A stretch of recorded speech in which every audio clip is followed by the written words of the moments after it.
పోలవరానికి సంబంధించి వైఎస్ఆర్ కాంగ్రెస్ పార్టీ హయాంలో పనులు ఏం జరగలేదు, విధ్వంసం జరిగింది.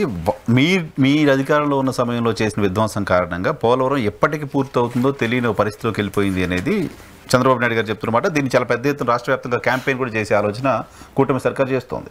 సార్, నిజంగా ఒక గౌరవప్రదమైన గొప్ప రాజ్యాంగబద్ధమైనటువంటి హోదాలో ముఖ్యమంత్రి స్థాయిలో చంద్రబాబు నాయుడు గారు చేసినటువంటి ఈ యొక్క ఆరోపణలు కానీ వారిచ్చినటువంటి వివరణ కానీ చాలా చాలా తప్పుగా ఉంది. పోలవరాన్నే బూచీగా చూపించి పోలవరాన్ని కంప్లీట్ చేస్తామని, పోలవరం ప్రజల యొక్క జీవనాడి అని ఊదరగొట్టిన ప్రసంగాలు చేసి అధికారంలోకి వచ్చిన వెంటనే పోలవరానికి తిలోదకాలు వదులుతున్నటువంటి విధానం ఏదైతే ఉందో ఇది నిజంగా ప్రజల్ని వంచడం, ప్రజల్ని విపరీతంగా మోసం చేయటమే తప్ప ఇంకోటి కానే కాదు. ఎందుకంటే గతంలో చంద్రబాబు నాయుడు గారు 2014-19 పరిపాలన సమయంలో ప్రతి సోమవారం పోలవరం అనేటటువంటి కార్యక్రమాలు పెట్టాడు. ఈ కార్యక్రమాల్లో భాగంగా అనేక సార్లు 30 సార్లు పైచిలుకు నేను సందర్శించానని మొన్న కూడా వారు చెప్పారు. నాకు దీని మీద పూర్తి అవగాహన ఉందని వారే చెప్పారు. వారే ఇంకో మాట ఏం చెప్పారంటే 72% మేము కంప్లీట్ చేశామని కూడా వారే చెప్పారు. ఎస్, చెప్పారు. మరి 72% కంప్లీట్ అయినటువంటి ఒక ప్రాజెక్ట్ మిగిలింది కంప్లీట్ కావడానికి 5 సంవత్సరాలు 4 సంవత్సరాలు పట్టిద్దా సార్? ఒకవేళ పడుతుంది అంటే మీరు 72% కంప్లీట్ చేయలేదనేది వాస్తవమా కాదా? రెండవది వారి మానసిక పుత్రికల్లో ఒకటైనటువంటి ఆంధ్రజ్యోతి ఈరోజు ఒక కథనాన్ని ఇచ్చిందండి. ఈరోజు ఈ కథనం యొక్క సారాంశం ఏంటంటే జగన్ నిర్వాహకంపై జనంలో వీటి సారాంశం ఏంటి అంటే పోలవరాన్ని చంద్రబాబు నాయుడు గారు కట్టలేడు, పోలవరాన్ని చంద్రబాబు నాయుడు గారు కంప్లీట్ చేయలేడు అని చెప్తున్నారు. ఈ చెయ్యలేడు అనేటటువంటి విషయాన్ని ప్రజల్లోకి నెమ్మదిగా తీసుకువెళ్ళాలి. అది పూర్తిగా వైఎస్ఆర్ కాంగ్రెస్ పార్టీ మీద, జగన్మోహన్ రెడ్డి గారి మీదకి నెట్టివేయాలి ఈ నెపాన్ని. కాబట్టే వీరు ఒక ఆర్టికల్ ఇచ్చారు.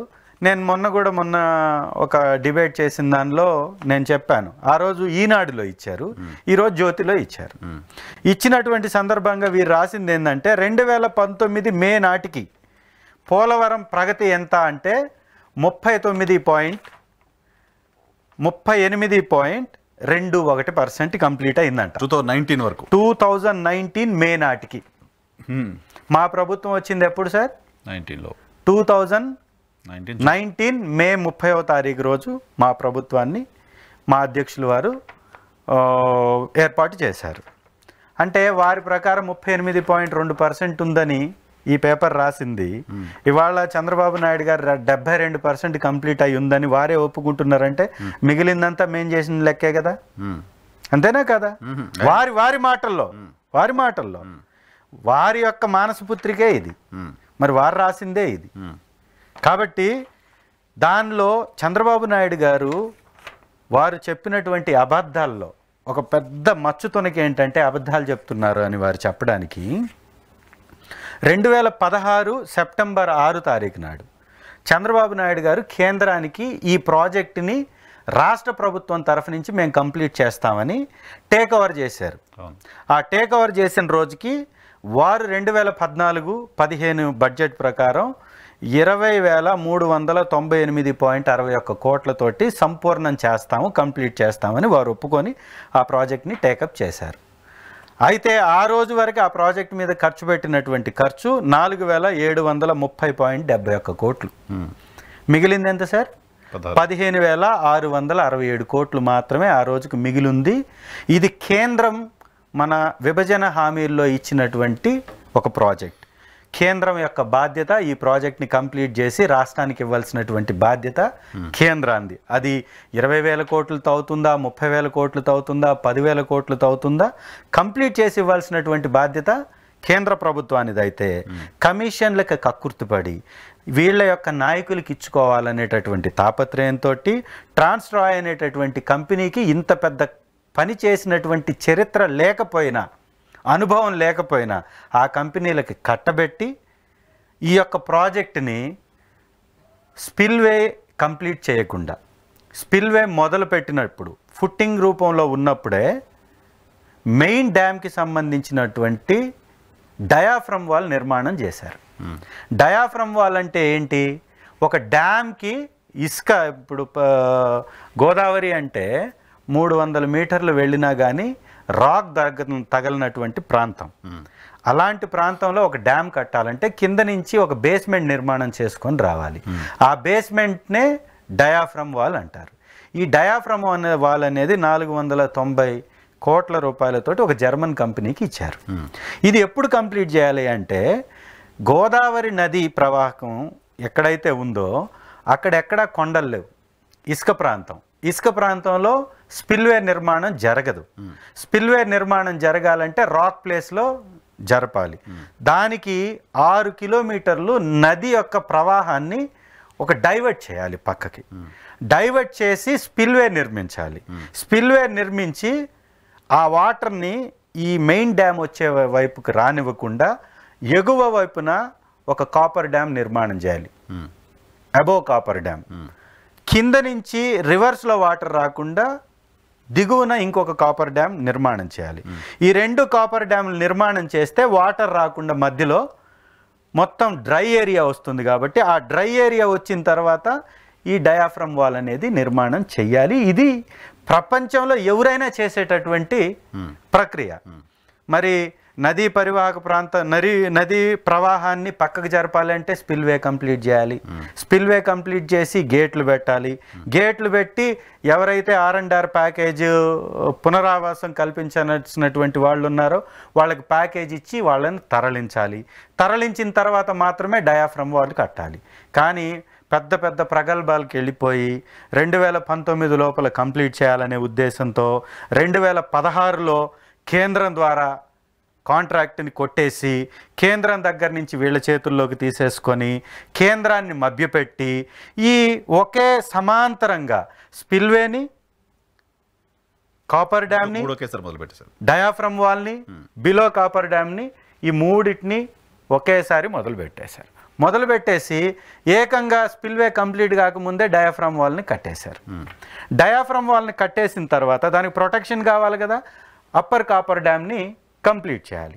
అప్పర్ కాపర్ డ్యామ్లో 800 మీటర్లు గ్యాప్ పెట్టారు. ఎందుకు గ్యాప్ పెట్టారు అంటే అప్పర్ కాపర్ డ్యామ్ని కానీ కట్టేశాడు అనుకోండి, ఇక్కడ spillway RCC concrete work complete అయింది 2019కి. అక్కడ కాంక్రీట్ వాల్ అడ్డంగా ఉంది, ఇక్కడ కాపర్ డ్యామ్ అడ్డంగా ఉంటుంది. నది ఎటు నుంచి వెళ్ళాలి? నది వెళ్ళేటటువంటి అవకాశం ఉన్నప్పుడు వెనక్కి 30 మీటర్ల ఎత్తు వరకు వాటర్ కానీ స్టోర్ అయితే 50 విలేజెస్ మునిగిపోయేటటువంటి ప్రమాదం ఉంది.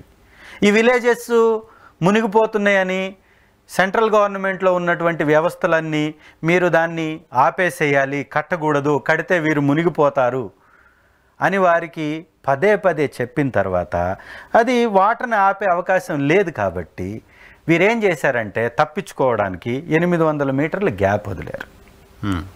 2019లో వారు దిగిపోయే సమయానికి ప్రాజెక్ట్ని కంప్లీట్ చేస్తున్నట్టుగా చూపించటం కోసం ఈ కార్యక్రమాన్ని మొత్తాన్ని చేశారు. చేసినప్పుడు ఈ డయాఫ్రమ్ వాల్కి సెక్యూరిటీ లేదు, బ్యాక్ సైడ్ నుంచి వాటర్ వచ్చేది ఆపేటటువంటి బిలో కాపర్ డ్యామ్ కంప్లీట్ కాలేదు, అప్పర్ కాపర్ డ్యామ్ కంప్లీట్ కాలేదు, స్పిల్వే గేట్లు పెట్టలేదు. ఒకవేళ గేట్లు పెట్టినా కానీ వాటర్ని స్టోర్ చేసేటటువంటి అవకాశం లేదు. అన్ని విధాలా చిక్కకపోయారు. మీకు గుర్తుందో లేదో, జయహో చంద్రన్ అనేటటువంటి ఒక పాట పాడించుకుంటూ ఒక సింగిల్ గేటు పెట్టారు, గుర్తుందా? దాదాపు 1000 కోట్ల రూపాయలు వెచ్చించి ఒక గేటుని పెట్టి విపరీతమైనటువంటి ప్రచారం చేసుకొని ఎలక్షన్స్కి ముందు పెడితే ఆ తర్వాత అది ఆ వరదల్లో కూడా కొట్టుకుపోయినటువంటి పరిస్థితి. ఈ తప్పుని చంద్రబాబు నాయుడు గారు చేశారు. ఆ తర్వాత 2019 మేలో మేము అధికారంలోకి రావడం, జూన్ మొదటి వారం 2వ వారంలో వరదలు రావడం, ఎవరైనా కానీ ఇది రికార్డు కదా. 2019లో వరదలు ఎప్పుడు వచ్చాయి? 2019 జూన్ 12 తారీఖున వరదలు వచ్చాయి. వరదల్లో 2.6 కిలోమీటర్ల పొడవులో ప్రవహించాల్సినటువంటి నది వరదల్లో ఈ 800 అప్పర్ కాపర్ డ్యామ్కి గ్యాప్ ఏదైతే వదిలేరో ఈ 800 మీటర్లో నుంచి ప్రవహించాల్సినటువంటి పరిస్థితి వచ్చింది. నీటి తాకిడి ఎక్కువ, సుడిగుండాలు ఏర్పడడం, దాదాపుగా 45 మీటర్ల వెడల్పులో ఈ యొక్క కాపర్ డ్యామ్ డ్యామేజ్ అవ్వడం, ఆ వాటర్ దాని మీద అలాగే ఉండిపోవడం, దాదాపు జలశక్తి శాఖ వారు మన సిడబ్ల్యూసి వారి యొక్క నివేదికలు ఇవ్వడానికి 2021 వరకు సమయాన్ని తీసుకోవడం, ఆ కాపర్ డ్యామ్ ఎంత దెబ్బతిన్నదో తెలుసుకోలేనటువంటి పరిస్థితి, అక్కడ వాటర్ స్టోర్ అవ్వడం, ఇవన్నీ కూడా తర్వాత జరిగిపోయినటువంటి అంశాలు. కానీ ప్రభుత్వం చంద్రబాబు నాయుడు గారు చెప్పింది ఇంటెన్షనల్గా అది కొట్టుకుపోయేలా ప్రభుత్వమే యాక్ట్ చేసింది అంటే ఈ కాపర్ డ్యామ్ నిర్మించింది ఎవరు సార్? నిర్మించింది చంద్రబాబు నాయుడు గారి టైంలోనే. మరి ఇప్పుడు దానిలో సీపేజ్ అంటే ఎవరిది తప్పు? సీపేజ్ వస్తుందంటే మీరు నిర్మించినటువంటి నిర్మాణంలో సీపేజ్ వస్తుందంటే ఎవరిది తప్పు? ఒక నిర్మాణం పూర్తి చేసిన తర్వాత కట్టవలసినటువంటి డయాఫ్రమ్ వాల్ని ముందే కట్టి కొట్టకపోయేలాగా చేసినటువంటి మీ నిర్వాకాన్ని మీరు ఎలా సమర్థించుకుంటారు? ఈరోజు అన్నీ తెలిసినటువంటి మీరు నిన్న ఇచ్చినటువంటి హామీలలో పోలవరాన్ని 2 సంవత్సరాల్లో కంప్లీట్ చేస్తానని మీరు హామీ ఇచ్చింది వాస్తవమా కాదా? 30 సార్లు తిరిగినటువంటి మీకు దాని మీద అవగాహన ఉందా లేదా?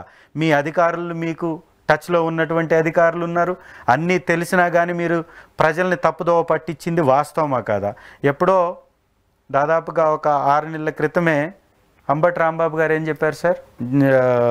నీటిపారుదల శాఖ మంత్రిగా ఉండి ఇది కేంద్ర ప్రభుత్వంలోని వ్యవస్థలు ఏమి చెయ్యాలి అనేటటువంటి నిర్ణయం ప్రకటించేదాకా డయాఫ్రమ్ వాల్ మీద ఒక నిర్ణయానికి రాలేము, కాబట్టి ఈ యొక్క నిర్మాణం జాప్యం జరుగుతుంది, దీని సమయాన్ని చెప్పలేము ఖచ్చితంగా అని చెప్పారా లేదా?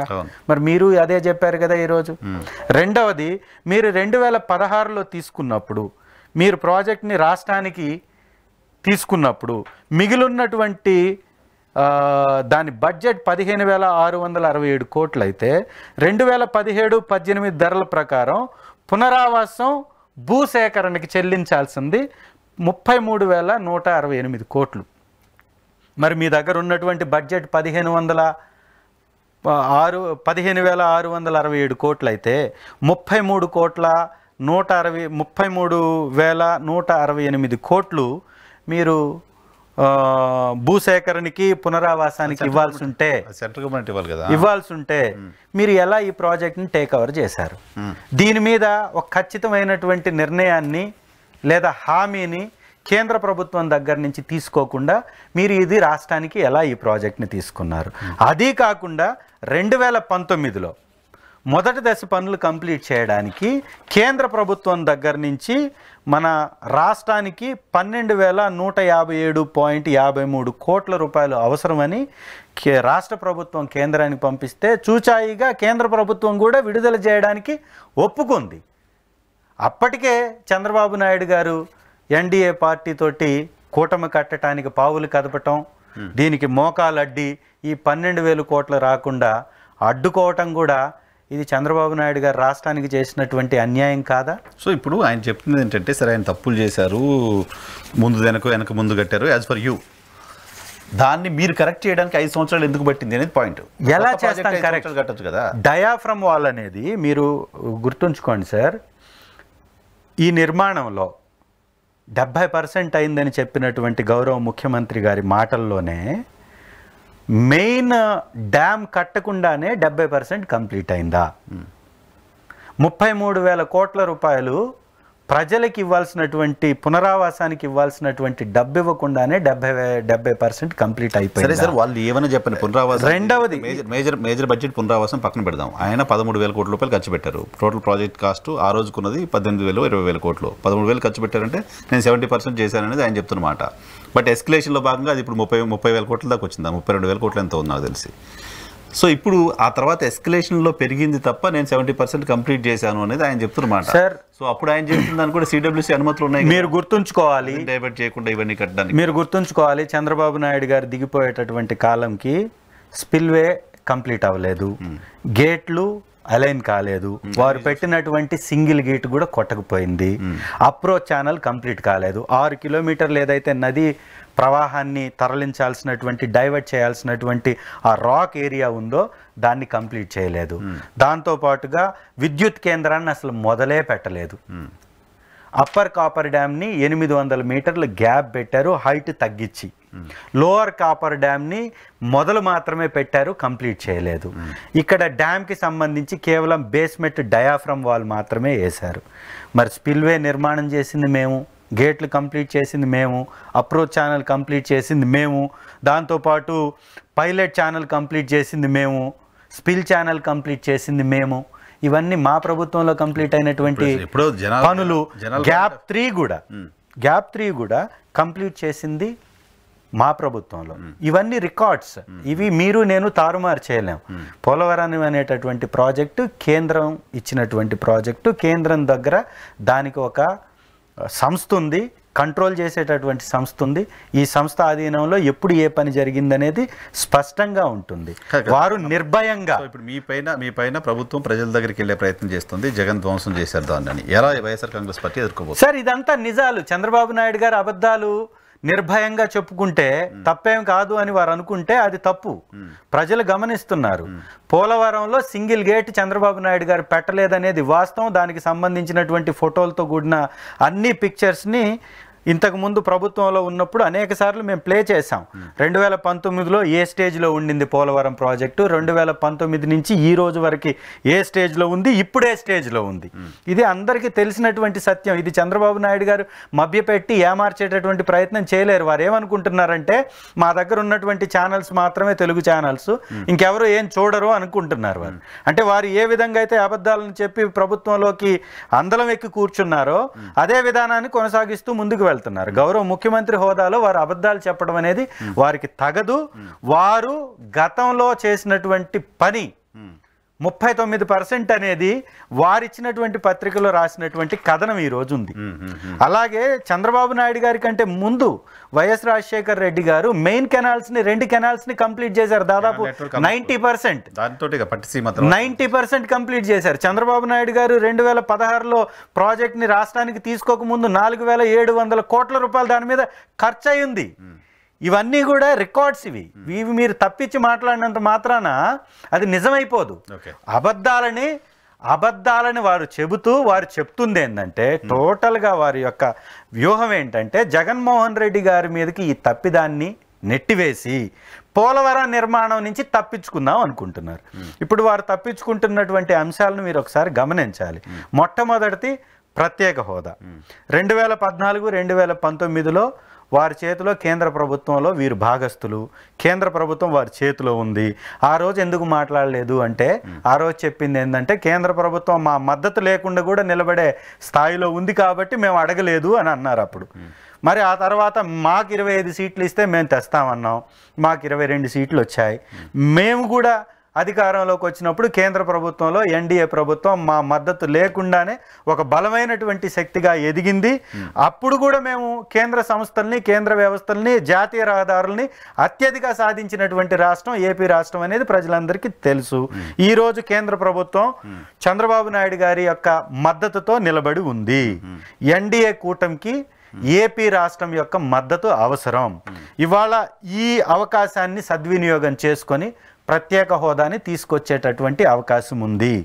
దీనిలో భాగస్థుడైనటువంటి పవన్ కళ్యాణ్ గారికి కూడా నేను కోరుతున్నాను. వారు డిప్యూటీ సీఎంగా ఈరోజు బాధ్యతలు తీసుకుంటున్నారు. వారికి కూడా నిజంగా బాధ్యత కలిగినటువంటి ఒక పదవిలో ఉన్నటువంటి మీరు ఈ రాష్ట్రంపై ప్రేమ కలిగి ఉంటే ప్రత్యేక హోదాని సాధించండి. పోలవరాన్ని కంప్లీట్ చేయడానికి నిధులు తీసుకురండి. చిత్తశుద్ధితోటి పని చేయండి.